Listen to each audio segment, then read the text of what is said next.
el proceso de formación de los directores tiene que ser un proceso muy chévere y tiene que ser bueno, tiene que ser de calidad. La primera pregunta que voy a hacer aquí: ¿quién ha sido aquí de este grupo director de escuela? Los que no han sido directores de escuela tienen un hándicap. ¿Por qué? Porque no tienen el conocimiento de lo que tiene, el conocimiento que tiene el haber sido y haber pasado por la dirección de una escuela. Que eso sí es una experiencia de otro mundo. Ser director de una escuela es una experiencia de otro mundo. Y fíjense, de eso voy a hablar. De lo que significa ser director de una escuela. Lo primero que tenemos que asumir es una actitud de sencillez y de humildad. Porque el que no ha sido director de una escuela no tiene idea del drama que es ser responsable de una matrícula escolar.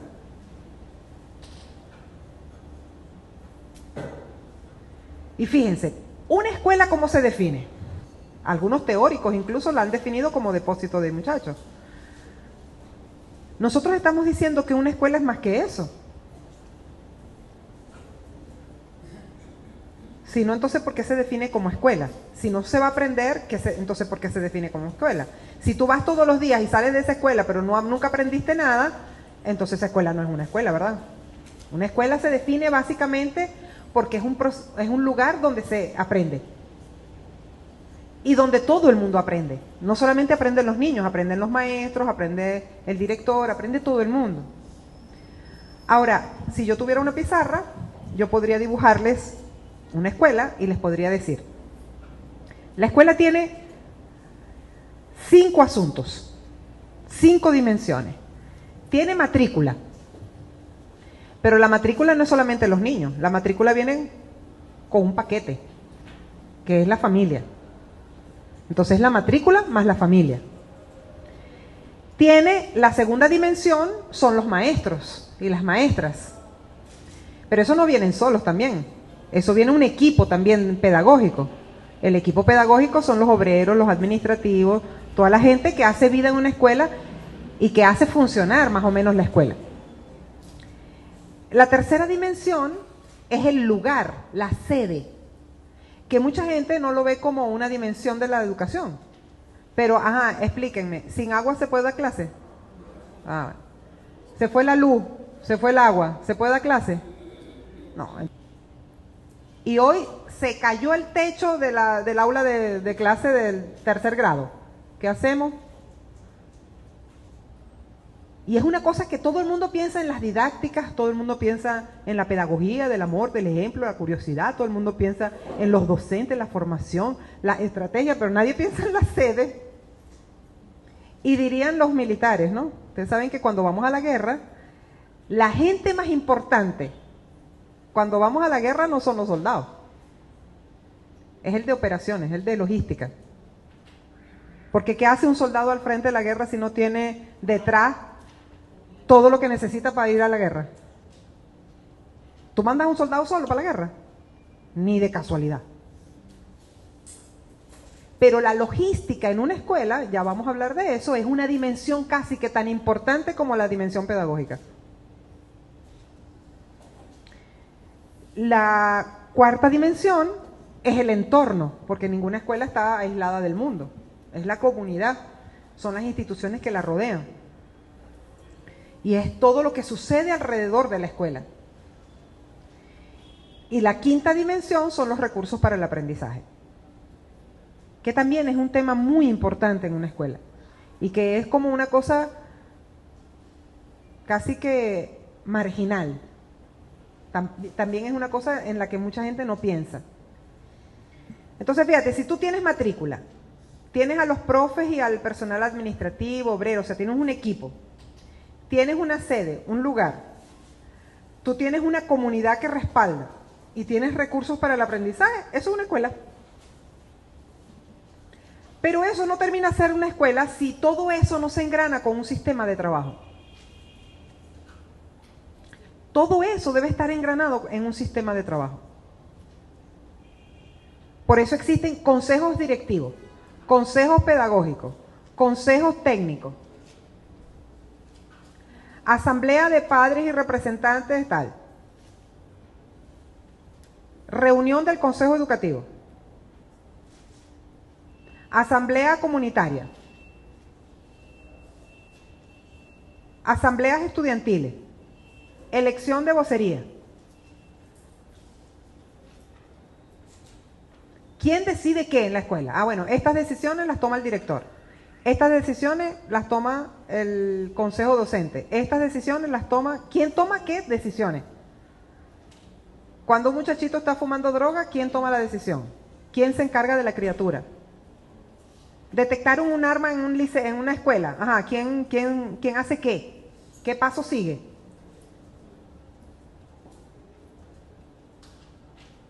Entonces es un sistema de trabajo con unas normas claras. Con unas normas claras. Porque lo que no puede suceder en la escuela es impunidad. Y ustedes saben, una buena escuela es una escuela que está organizada. Una escuela donde la violencia ocurre porque hay una escuela que no tiene orden. Que no tiene autoritas. No tiene autoridad. Y por eso tú puedes tener matrícula, docentes, sede, comunidad y puedes tener recursos para el aprendizaje, pero no tienes eso organizado. Eso no es una escuela. Si eso está organizado en un sistema de trabajo con unas normas claras, entonces eso es una escuela.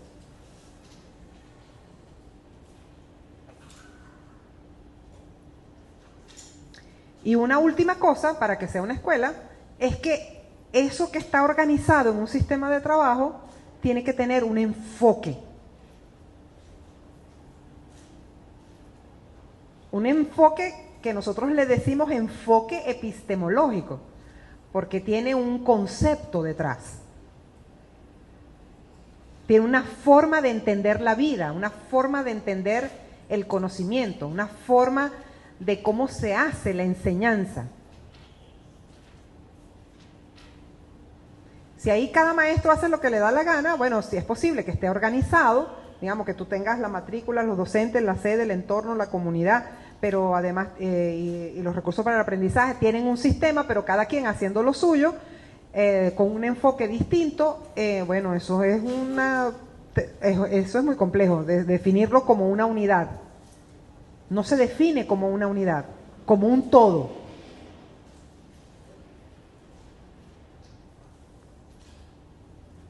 Y eso es lo más complejo. Lo más difícil es lograr que todo eso funcione bajo un enfoque. Entonces, voy a hablar rápidamente de cada una de estas dimensiones. Ya les di como el panorama general. Y fíjense, les doy este panorama general porque yo creo que si ustedes tienen claridad de qué es una escuela y cuáles son las dimensiones para la construcción de una buena escuela, ustedes pueden orientar perfectamente el proceso de formación de los directores. Yo no sé si ustedes todavía, no sé si han caído en cuenta de la importancia de este proceso. En la consulta por la calidad educativa que se hizo en el 2014, en la que se consultaron a 7.230.000 personas y en la que se hicieron más de 30 investigaciones a profundidad, todo el mundo coincidió en que la única manera, o la manera, mejor dicho, más relevante, más importante, el asunto más importante para garantizar calidad educativa era lograr calidad en los maestros, en la formación de los maestros y lograr calidad en los directores de las escuelas. ¿Y cuántas veces no lo hemos vivido? Cuando tú tienes un director decente al frente de una escuela, esa escuela funciona. Por eso les digo que el proceso que les estamos encomendando, que el ministro Elías les está encomendando a ustedes, es el proceso más importante de la República. Repito, es el proceso más importante de la República. Imagínense que nosotros tengamos 14.000 escuelas funcionando correctamente. Imagínense el milagro que significaría que 14.000 escuelas de esta patria estén funcionando como Dios manda, como la Constitución manda, como el enfoque manda. Que no haya violencia, que los carajitos aprendan, que haya equipos pedagógicos trabajando con los chamos, que sea un lugar de creatividad, que sea un lugar productivo, que sea una escuela para la familia, que no haya ningún tipo de agresión contra los chamos, que sea un lugar de respeto, donde los grandes ayuden a los chiquiticos, que sea un lugar para la reflexión sobre las cosas que pasan en este país, sobre los acontecimientos de su propia comunidad, que sea un lugar, un espacio para el trabajo comunitario. Imagínense que cada escuela sea un espacio en el que la mañana funcione para los chamos, la tarde funcione para los chamos y en la noche funcione para la comunidad. Imagínense que se convierta cada escuela de las 14.000 que tenemos en patrimonio comunitario porque es cuidada por la comunidad, que nunca ocurra un robo. Imagínense que cada escuela de esta patria, de las 14.000 escuelas que tenemos que tener dominio, control, se convierta en un lugar productivo, donde funcione el CONUCO, donde haya escuelas para padres, donde los maestros sientan que es el lugar perfecto para ellos, que es un lugar digno de trabajo, en el que se convierta en un proceso de formación sostenido, no solamente para los muchachos, sino para los maestros, donde yo tenga mi posgrado, donde tenga mi doctorado, en el que yo saque todas mis publicaciones y mis investigaciones, en una casa de saber, cada escuela una casa de saber, cada escuela un lugar para la dignificación del magisterio. Una tacita de plata, un lugar de cuido, donde ningún delincuente se atreva a tocarla porque es un lugar sagrado como una iglesia. En eso se tiene que convertir cada escuela de la República. Ustedes tienen que saber qué significa tener la responsabilidad de dirigir una escuela. La responsabilidad que significa que en esa escuela, que es regular, de repente existan niños con capacidades especiales. ¿Y qué significa el tratamiento de esos niños con capacidades especiales? Nosotros tenemos que asumir la responsabilidad. Repito, la calidad de la educación depende de si un director es un buen director. O si una directora es una buena directora. Y el entorno es suficientemente difícil como para que nosotros asumamos que eso es simple. No, eso no es ninguna simpleza. Es más difícil ser director de una escuela que ser un viceministro. Yo que se los digo. Mucho más difícil. Porque los viceministros se encargan de las políticas generales. Eso sí es papita de diseñar la política. Dirige la política, pues. Dale de comer a los carajitos. Resuelve el techo. Atiende al rollo de que ayer violaron a una chamita. Resuelve el lío de que llegaron armados. Metieron droga. Resuelve eso. El tema de la salud de los chamos, el odontólogo, la cosa visual. Y por eso nosotros estamos tratando de que este equipo de trabajo, lo primero que tenemos que hacer es asumir esta tarea con humildad y sencillez. La primera dimensión, que es la matrícula, que viene además con lo que es, porque un niño viene con su mamá y su papá, o su abuela, o su tía, la familia ampliada que suele tener. Dirigir la matrícula no es cualquier cosa. La dirección de la matrícula, diría el profesor Humberto González, que también tuvo su pasito por aquí, es dirigir el cuido de los muchachos. Porque la escuela tiene un principal propósito, que es el cuido. Es el cuido. Si la escuela no cuida, entonces ¿quién va a cuidar? Que llegó maltratado, yo no veo, no escucho, llegó maltratado, tiene un morado en el brazo. ¿Cómo no va a ser tu problema? Es tu problema. Hay que cuidar a la matrícula. La matrícula no son números, no son estadísticas, son rostros, son nombres, son apellidos. Y cada niño tiene un papá, una mamá, un tío, una abuela, una familia. No, la matrícula de esa escuela es la matrícula más la familia. Y por eso conocerla bien, te da la fortaleza de cuidarla. Pero si no la conoces, no la puedes cuidar. ¿Este niño está bajo talla o no? ¿Este niño está en el peso o no? ¿Este niño tiene problemas oftalmológicos o no? ¿Tiene problemas de dentadura o no? Si no conoces bien lo que sucede con cada niño, no lo puedes cuidar. Ahora, si lo conoces bien, generas todas las condiciones para lograr el cuidado de la criatura, de él y de su familia. Si tú quieres que la familia participe, tú tienes que dejar que la familia entre hasta el aula de clase y deja a los chamitos en el aula de clase. Y tú les dices a la mamá, los únicos días que voy a atender preguntas son los jueves, y ya. El resto de los días no voy a atender preguntas. O tú le dices, esta y esta mamá, sus días son los lunes. Esta y esta mamá, sus días son los martes. Esta y esta mamá, sus días son los miércoles. Porque tu formación también es con las mamás. Si los muchachitos están viniendo con piojos, ¿a quién vas a formar? ¿A la criatura o a la mamá? A la mamá. Pero se dan cuenta que cuando tú dices matrícula, no estás diciendo número, no estás diciendo estadística, no estás diciendo solamente la asistencia, el número de la asistencia, sino que tú estás hablando de la familia, estás hablando de la información que tienes del chamo, la información que tienes de la familia, para poder cuidarla, para poder enseñarle cosas a la familia. La matrícula no viene sola, la matrícula viene con la familia, y a la familia hay que enseñarle. Ah, no. ¿Cuántas? Como diría el ministro Elías, a la vieja usanza. Los directores a la vieja usanza, que tengan canas, dice Elías, que tengan canas.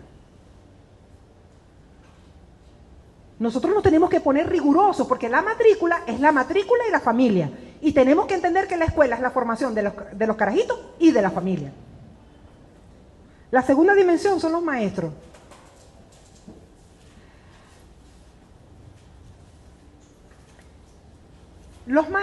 Con los maestros es otro tema. Porque a los maestros nadie los ve. Es como si fueran una gente invisible. Absolutamente invisibilizado. Ellos llegan y se van, y nadie se da cuenta que existen. Hasta que empiezan a faltar. ¿Quién reconoce algo del trabajo de los maestros? ¿Y qué homenajes hay a los maestros además del Día del Maestro? ¿Y quién se preocupa por la familia de los maestros? Que la mamá está enferma, que el hijo, que fulano, que... ¿Y quién se ocupa de la formación permanente de los maestros y de decirle, mira, te conseguí esta estrategia didáctica para la enseñanza de la matemática y júntalo con el de música? Y mira, ¿sabes qué? Esta expedición pedagógica, mira, ves, te conseguí este tour para que vayas de aquí para allá, no sé qué, con los chamitos al Ávila para que hagas esta y esta cosa. ¿Y quién le dice a la maestra? Cónchale, te vi ayer con los chamitos, extraordinario ese trabajo que hiciste en el huerto, maravilloso. Mira, tomé una foto y la puse en la cartelera. ¿Quién cuida eso?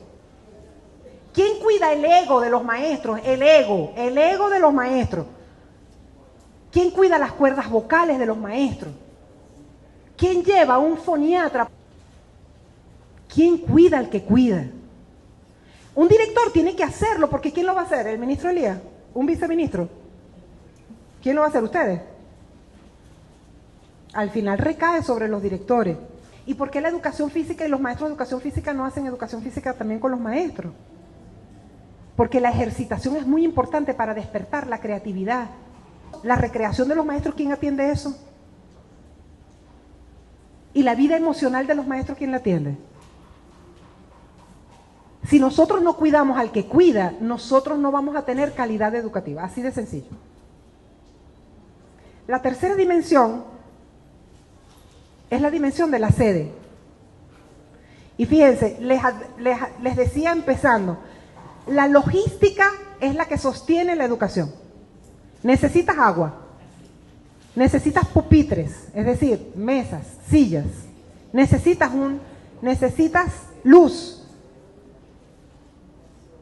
necesitas comida, alimentación. Sin esas cosas básicas necesitas un baño. Y el baño tiene que funcionar.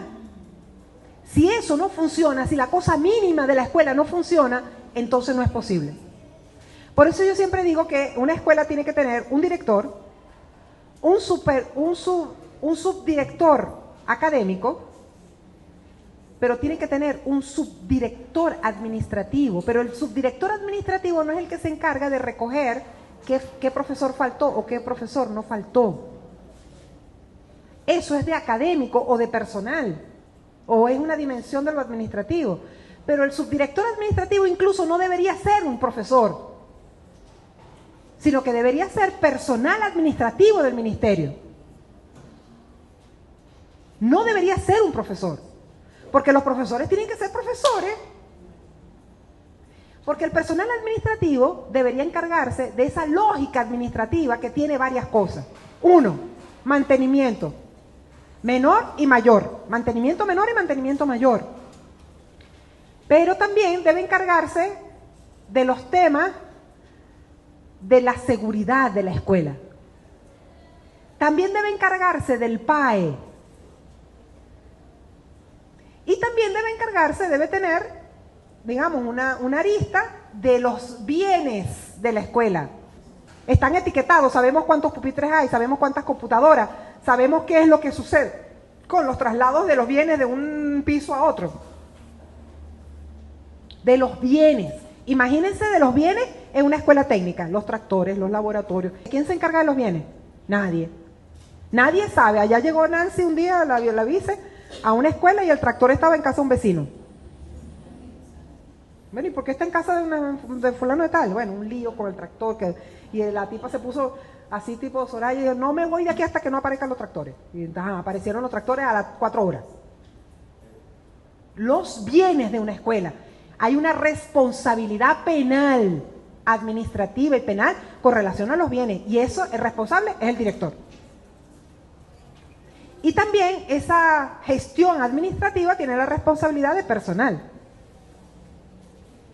Fíjense todas las dimensiones: el mantenimiento menor y mayor, el PAE, la seguridad, el tema de los bienes, el tema del personal. Y todo eso, ¿por qué lo tiene que hacer un profesor? Lo debería hacer una persona de carrera administrativa dentro del ministerio. Fíjense que la sede no es sede nada más, es todo lo que ocurre en la logística para que la escuela funcione como tiene que funcionar. Y claro, este personal, esta gestión tiene bajo su responsabilidad al personal administrativo y obrero, que yo he dicho que también son profesores y maestros, porque las mamás de la cocina no tienen idea de todo lo que nos ayudaron para lograr controlar la violencia.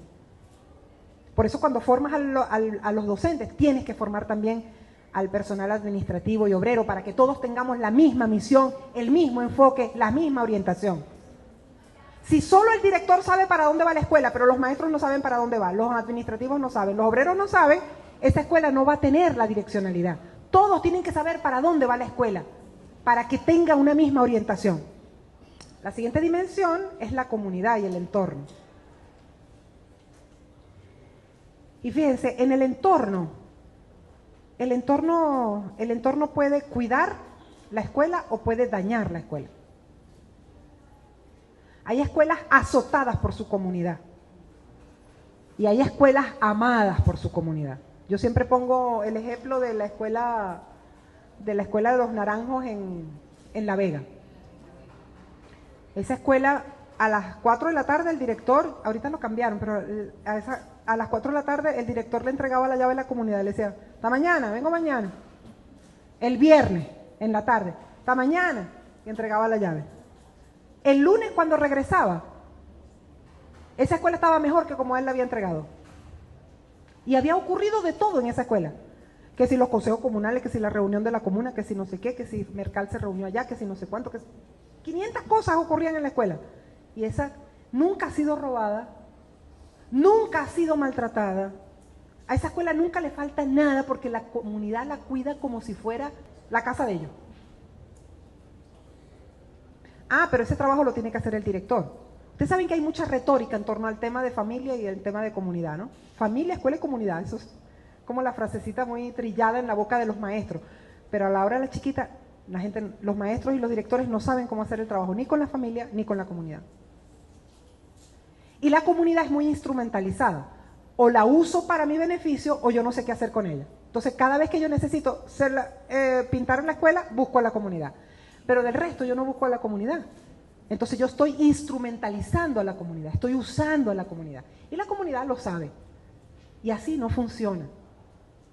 Tiene que haber una relación amorosa, pedagógica, una relación de formación, una relación de cuidado, una relación de responsabilización, para que eso funcione como es. Por ejemplo, los niños que no están inscritos en la escuela. ¿De quién es la responsabilidad?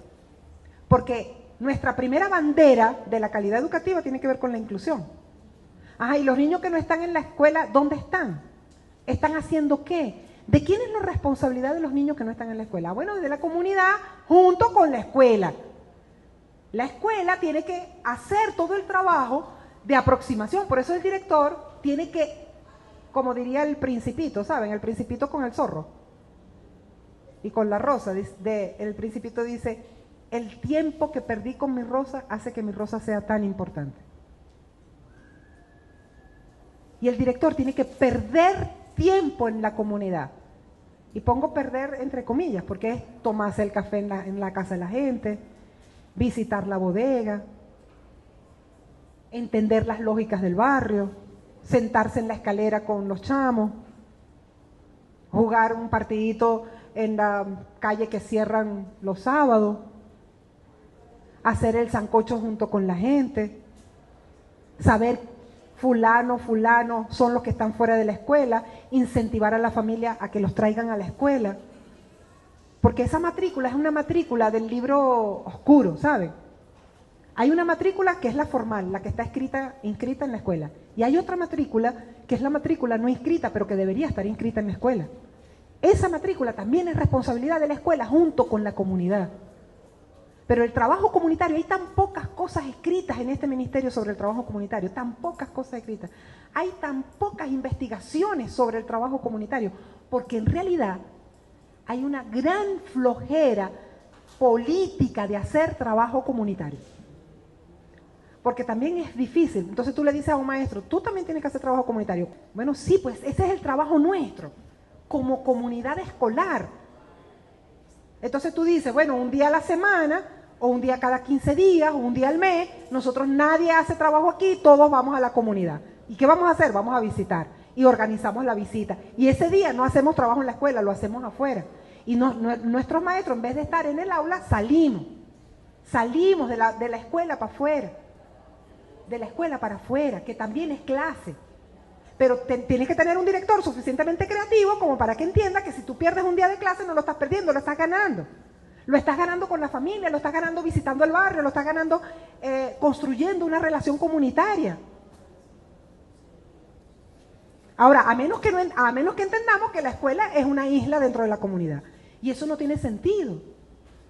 Tú vas a tener una escuela más segura si tienes un entorno que entiende que es la escuela. Tú vas a tener una escuela de mejor calidad si el entorno participa, si el entorno la cuida, si el entorno forma. Yo les decía esta mañana a Franklin, a William, que yo me formé con una maestra en La Vega. En La Vega hay una escuela que se llama Canaima. Y yo fui maestra en la escuela Canaima. Hace 500 años. Y la maestra Isabel, que era la directora, nosotros llegábamos a la escuela y la primera hora de la escuela no era nosotros en clase. Ella logró con las familias que las familias atendieran esa primera hora. Y esa primera hora, nosotros los maestros, que éramos los pollitas y las pollitas de Isabel, estábamos con Isabel leyendo a Freire, haciendo ejercicios de creatividad, leyendo el periódico, formándonos. Imagínense una hora diaria. 1 hora diaria. Durante 2 años, esa fue mi escuela. ¿Qué pedagógico, qué UCD, qué nada? Esa fue mi escuela. Y estaba la familia atendiendo clases y nosotros los maestros estábamos leyendo la prensa, leyendo a Freire, haciendo ejercicio de creatividad, divirtiéndonos con Isabel. Ya llegábamos a la segunda hora, con ideas frescas, con ganas, con entusiasmo. Y la familia estaba ahí. ¿Y qué estaba haciendo la familia? ¿Vigilando a los muchachitos? No. El que sabía de carpintería estaba, el que sabía de repostería estaba haciendo un curso, el que sabía no sé qué. Los papás que tenían oficio enseñaban en 1 hora a hacer algo, pero era todos los días. Y hacían turno. Esta semana le toca a la mamá tal. Claro, eran como 8 aulitas de clase. Era una escuela bastante pequeña. Pero se puede hacer. Es un tema de un director con moral, con capacidad, con energía, con comprensión de lo que significa una comunidad escolar. Porque la comunidad no escolar no es la comunidad bancaria, donde va un profesor, dicta clase, los muchachitos sentados, los otros se van. Esa no es la comunidad escolar. Tú puedes enseñar con una expedición pedagógica, tú puedes enseñar con un cine, tú puedes enseñar haciendo arepas o haciendo, no sé, el huerto, el conuco escolar. O sea, la enseñanza es mucho más amplia que una clase de un profesor sentado frente a una pizarra. El trabajo comunitario es absolutamente esencial para que la escuela sea buena, pero tienes que tener un director con mucha capacidad para hacer eso. Y bueno, lo último, la última dimensión, si no he sido muy larga y tediosa, es el tema de los recursos para el aprendizaje. Y fíjense, ustedes dirán, es que el ministerio no les da nada, esos muchachos están solos, nada. Bueno, ¿y para qué necesitan cosas? Si es que tú puedes inventar todos los recursos. Tú quieres hacer un estudio del cuerpo humano. Muchachos, pero con tantos dibujos que hay en internet ahora, vamos a ver el corazón. Entonces, bueno, vamos a dibujarlo, vamos a hacer con plastilina, lo vamos a hacer con barro, lo vamos a hacer con lo que tú quieres y vas montando tu laboratorio. Tú no tienes que esperar que el ministerio venga para montar tu laboratorio. La biblioteca, que ya casi que ni existen, es un lugar maravilloso para los chamos. El uso de la canaimita es una obligación para nosotros, que eso se convierta en un eje de trabajo permanente. El tema del uso de las tecnologías. Y después tú dices, ¿cómo le puedo enseñar a los chamos cómo hacer una presentación? Bueno, miles de formas. Quiero enseñarle a los chamos cómo hacer música y matemática, miles de formas. Pero requiere de gente investigando de forma sostenida. Y es un tema de cómo permanentemente tengo que estar pensando, sin los recursos ya hechos que nos vienen del Ministerio de Educación, cómo lograr armar en cada grado, en cada año, su propia biblioteca y sus propios recursos para el aprendizaje, hecho con los maestros. Pero a los maestros tú no le vas a decir, hágalo, sino que el director puede llegar un día y decirle, mira lo que inventé, mira lo que encontré, ¿qué tal si hacemos esto? Y sentarse a hacer. El director es el primero que tiene que tener muchas ideas para que los maestros no sientan que lo están mandando, sino que están haciendo con él. El primero en llegar y el último en irse. El director es el primero que tiene que ser creativo. Es el primero que tiene que tener ideas sobre las didácticas especiales para la matemática, para las sociales, para la física. Es el primero en el conuco escolar. Es el primero estimulador, es el primero que tiene que estar en la calle activando.